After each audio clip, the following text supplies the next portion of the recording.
Good evening Shivalik. Good evening brother.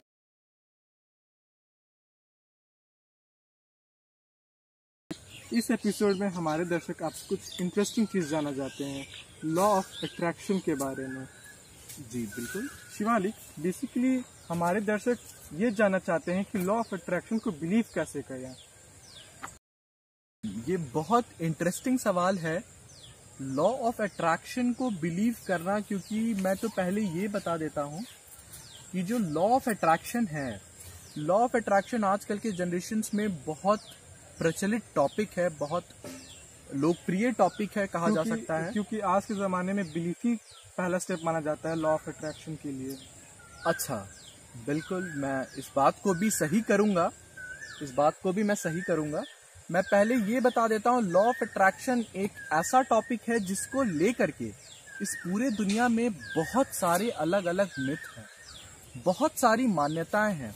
अगर हम सब पहले देखें तो जितने भी हमारे संत हुआ करते थे, वो सारे एंशिएंट सेंट्स, उन सबों को लॉ ऑफ अट्रैक्शन के बारे में पता था, वो उसे यूज करते थे और उनके दिमाग में कोई मिथ नहीं था। बट लॉ ऑफ अट्रैक्शन को लेकर के आज के जनरेशन्स में कुछ लोग तो हैं जो पूरी फुल फोर्स में इसे यूज करते हैं, लेकिन कुछ लोग जो हैं इसकी पूरी की पूरी फोर्स पावर को कम करके ये सोच लिए हैं कि इसका कोई इफेक्ट नहीं होता। ये सबसे बड़ा मिथ है हमारे सोसाइटी में। और अभी जो आपने सवाल पूछा, उसका जवाब बहुत सिंपल है। लेकिन जो आपने दूसरा सवाल पूछा कि बिलीव कैसे करना है, वो तो मैं आपको आज बता दूंगा। लेकिन बिलीव करना is not at all a first step. Working procedure जानना किसी भी चीज का, वो पहला स्टेप होता है। किसी भी चीज का वर्किंग प्रोसीजर जानना is a first step. For example, आप कितना भी सेफ कार क्यों ना ले लें, कितनी भी महंगी कार क्यों ना ले लें, जब तक आप उसके क्लच, एक्सेलरेटर, ब्रेक, गियर के बारे में नहीं जानोगे, तब तक वो कितना भी सेफ क्यों ना हो, आप उस कार पे भरोसा नहीं कर पाओगे। बिल्कुल, आप मानते हो इस बात को? बिल्कुल। अब लॉ ऑफ अट्रैक्शन को बिलीव करने के लिए इसके वर्किंग प्रोसीजर पे हम लोग थोड़ा ध्यान देंगे। लॉ ऑफ अट्रैक्शन में होता क्या है, जिस भी चीज को हम अपने माइंड में कंटिन्यू सोचते हैं, उस पर्टिकुलर सोच की हमारे माइंड में फ्रीक्वेंसी जनरेट हो जाती है और वो फ्रीक्वेंसी हमारे माइंड से बाहर निकलता है और इसे ईसीजी के माध्यम से कंप्यूटर के स्क्रीन पे इस पर्टिकुलर फ्रीक्वेंसी को हम सब देख भी लेते हैं। इस फ्रीक्वेंसी को मेजर की जाती है और जब ये फ्रीक्वेंसी जनरेट होता है किसी भी सोच को लेकर के, तो ये फ्रीक्वेंसी केवल जनरेट नहीं होता, ये फ्रीक्वेंसी हमारे दिमाग के चारों तरफ निकल करके फैलता है, हमारे पूरे वातावरण में फैलता है। इसका एक लाइव प्रूफ है। आप जब सपना देखते हैं, मान लीजिए सपोज आपने भूतिया सपना देखा, हॉरर सपना देखा, उसमें क्या होता है, आप उस पर्टिकुलर सिचुएशन में नहीं होते हो। जैसे मान लीजिए आपने भूतिया सपना देखा, तो उसमें क्या होता है कभी कभार कि आप चीख पड़ते हो, आप कांपने लगते हो, शिवर करने लगते हो। लेकिन आप अगर इस चीज को ध्यान से सोचोगे तो आप उस पर्टिकुलर भूतिया सिचुएशन के अंदर थे भी नहीं। आप तो एक्चुअली में बेड के ऊपर सो रहे थे, आप उस सिचुएशन में तो थे नहीं। अब जब आप एक्चुअली उस बेड पे सो रहे थे, तो आप कांपे कैसे, आप चिल्लाए कैसे? तो मैं ये बता देता हूं, ये पूरा का पूरा लॉ ऑफ अट्रैक्शन का प्रूफ देता है। ये कैसे प्रूफ देता है, ये पहले आपको सोचना पड़ेगा। इंपॉर्टेंट बात यह है कि आप जब सपना देखते हो, तो ये इंपॉर्टेंट है, जरा इस पे सोचना आप सब। जब आप सपना देखते हो, तो सपने देखने के साथ आप करते क्या हो, डीप विजुअलाइजेशन करते हो। और जब आप डीप विजुअलाइजेशन करते हो, आपकी माइंड को, सबकॉन्शियस माइंड को हम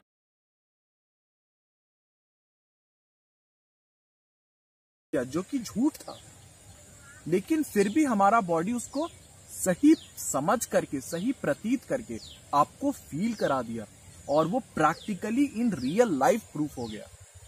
आप रियल लाइफ में कांपने लगे, आप रियल लाइफ में शिवर करने लगे। और इसकी वर्किंग प्रोसीजर बताने का एक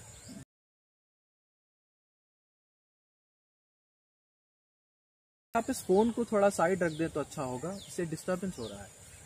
और जैसे कि जो वर्किंग प्रोसीजर जो बोला, तो वर्किंग प्रोसीजर में क्या इंपॉर्टेंट है, इस वर्किंग प्रोसीजर में ये इंपॉर्टेंट है कि जब आप किसी भी चीज को सोचते हो, वो कंटिन्यू फ्रीक्वेंसी निकलती है, और वो कंटिन्यू फ्रीक्वेंसी हमारे बाह्य एटमॉस्फेयर में जाती है। और जब वो फ्रीक्वेंसी हमारे बाह्य एटमॉस्फेयर में जाती है, तो अगर हम किसी भी चीज का डीप इमेजिनेशन करते हैं,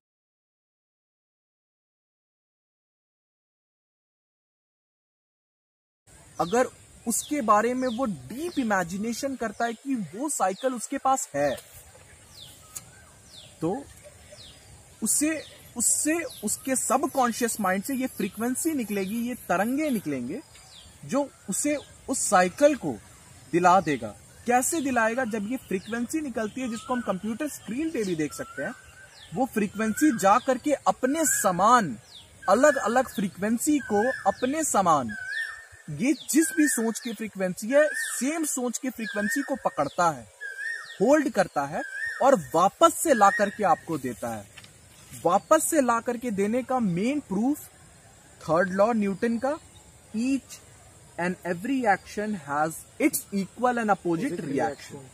तो ये जो तीसरा लॉ है, इसको प्रूफ करता है, आप जो सोचते हो सेम टू सेम ला करके वो आपको देता है, और आपकी मुराद पूरी हो जाती है। तो मैं ये बताना चाहता हूं कि बिलीव करने से, आप किसी भी चीज को तुरंत बिलीव करने बोल दो तो लोग बिलीव नहीं करेंगे, चाहे वो मैं हो, आप हो। तो उसके लिए हमें सबसे पहले इस बेसिक प्रिंसिपल को ध्यान से, जो मैंने आपको बताया अभी, इसको सोचना होगा, इसको समझना होगा, तब जाकर के आप इस लॉ ऑफ अट्रैक्शन, आकर्षण के सिद्धांत पे बिलीव कर सकते हैं। जी शिवालिक जी ब्रदर। वर्किंग प्रोसीजर, आज हमें समझ में आया कि वर्किंग प्रोसीजर से बिलीव से ज्यादा इंपॉर्टेंट वर्किंग प्रोसीजर होता है। हाँ बिल्कुल, बिलीव से ज्यादा इंपॉर्टेंट वर्किंग प्रोसीजर होता है, क्योंकि इस वर्किंग प्रोसीजर के बाद ही ये बिलीव का नंबर आता है। जी शिवालिक, हमारे ईमेल अकाउंट पे काफी दिनों से कई सारे सवाल आ रहे थे। इनमें से एक सवाल अमित भाई जी का है। अमित भाई जी ने पूछा है कि शिवालिक, लॉ ऑफ अट्रैक्शन को प्रैक्टिकल लाइफ में यूज कैसे करें और इसे इंक्रीज कैसे कर सकते हैं। अमित भाई जी, सवाल के लिए धन्यवाद। और अमित भाई जी का सवाल जो है, ये अगर देखा जाए तो केवल अमित भाई जी का नहीं, ये पूरे हमारे जितने भी दर्शक हैं उन सब का सवाल है। ये कॉमन सवाल है। अगर हम इस सवाल को सोचते हैं तो लॉ ऑफ अट्रैक्शन को केवल जान पाना, उसकी थ्योरी को रट लेना इज नॉट सफिशिएंट। ये सफिशिएंट नहीं है। इसकी थ्योरी को जानना और इसको प्रैक्टिकल लाइफ में लाना, ये इंपॉर्टेंट है। तो लॉ ऑफ अट्रैक्शन को प्रैक्टिकल लाइफ में, जैसे मैंने आपको पहले भी बताया कि लॉ ऑफ अट्रैक्शन को प्रैक्टिकल लाइफ में लाना और इसकी एक्सपीरियंसेस करने के लिए मैं आपको सबसे पहले तो ये बताऊंगा, लॉ ऑफ अट्रैक्शन पूरे दिन में आप कभी भी प्रैक्टिस कर सकते हो, इसका कोई निर्धारित समय नहीं है। लेकिन सबसे महत्वपूर्ण समय कौन सा होता है? एक कोई फिक्स समय ऐसा है नहीं, लेकिन ज्यादा इफेक्टिव वो सुबह उठने के बाद 10 या 15 मिनट के अंदर, सुबह उठने के बाद जस्ट 10 या 15 मिनट के अंदर अगर वो प्रैक्टिस किया जाए, या रात में सोने के 10 या 15 मिनट पहले अगर वो प्रैक्टिस किया जाए, तो उसका इफेक्ट बहुत ज्यादा होता है। वो आपके लाइफ में 10, 11 या 21 डेज या महीने भर में आपको उसका रिजल्ट मिल जाएगा। और यूज करने की बात जो होती है, ये बिल्कुल इजी है, बिल्कुल इजी है। हमें पता है कि जो भी नेचुरल चीजें होती हैं वो बहुत इजी होते हैं यूज करने के लिए। आर्टिफिशियल चीजों में कॉम्प्लिकेशंस होती है, तो ये भी बहुत इजी है। इसको यूज करने के लिए हमें क्या करना है, जिस भी चीज को हम चाहते हैं कि ये हमारे लाइफ में हो, हमें क्या करना है, इस चीज को ये फील करना है कि वो पर्टिकुलर चीज ऑलरेडी हमारे लाइफ में है, चाहे वो कोई भी हो, इररिस्पेक्टिव ऑफ एनीथिंग।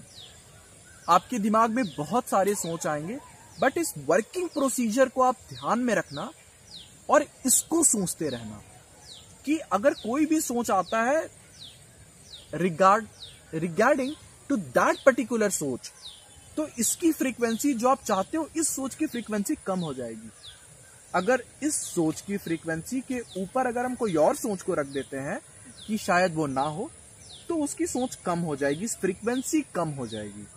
तो आप जिस चीज को चाहते हो कि वो आपके लाइफ में है, तो फुल फेथ, फुल बिलीव के साथ अपने अंदर की पूरी शक्तियों, अपने अंदर की, बिल्कुल बिल्कुल ब्रदर, अपने अंदर की पूरी शक्तियों के साथ उस चीज को सोचे, फील करे, सोचे नहीं, माफ करिए मैंने गलत बोला, सोचे नहीं, फील करें, फील करें कि आपके पास वो चीज आ चुका है। और फील करना मतलब सपना, ड्रीम।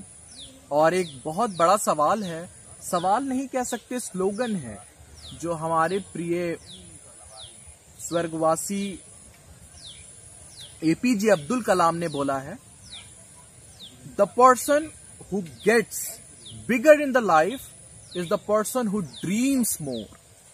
बिल्कुल सही, बिल्कुल, ये जो है सपना देखने की शैली सभी के हक में है, सभी के हक में और सभी को करना चाहिए, और इसी तरीके से आप अपनी लाइफ को इंक्रीज कर सकते हो। धन्यवाद शिवालिक। इन्हीं सब सवालों को लेकर हम आज का एपिसोड खत्म करते हैं। मिलते हैं अगले एपिसोड में। धन्यवाद।